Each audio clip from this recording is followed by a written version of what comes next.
Hi, my name is Dana. I'm a designer and I teach design at the Bezalel Academy of Art and Design.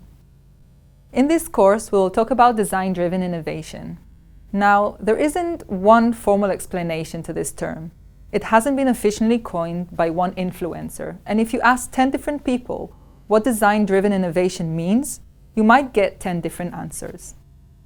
In this course, and for me, design-driven innovation means innovation that is driven, getting its power from the motivation behind design, from the same questions and goals that drives us when we design a product. And that does not necessarily mean the final looks and shape of that product alone. The definition of design could be framed as the design, the development, and the implementation of all interfaces and experiences of an offering in relation to their customers and partners. And this relationship is what we focus on here. This relationship is one of the key elements any venture, a product, or a service need to have in order to succeed. It's not just ticking a box in a good ventures checklist. This focus on the relationship between an offering and its customer or potential users is kind of a worldview, an attitude, the way designers have been taught to think.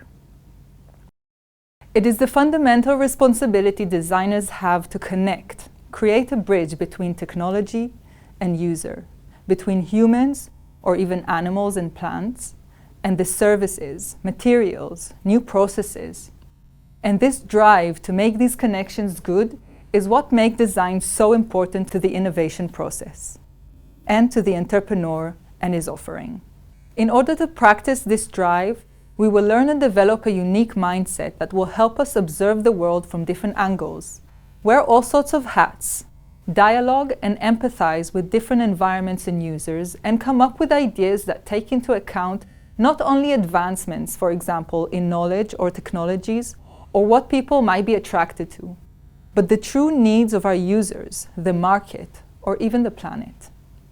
We will identify hidden needs and look beyond obvious patterns in quantitative data in order to understand the true motivation of our users, and we will figure out what drives them.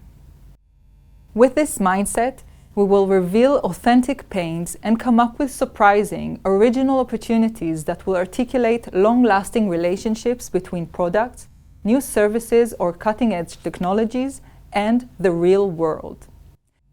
These in return will have a high chance to thrive and make a change. As Toli Matomaki puts it, a great deal of design work is not associated with solving identified problems, but rather discovering new opportunities and ideas.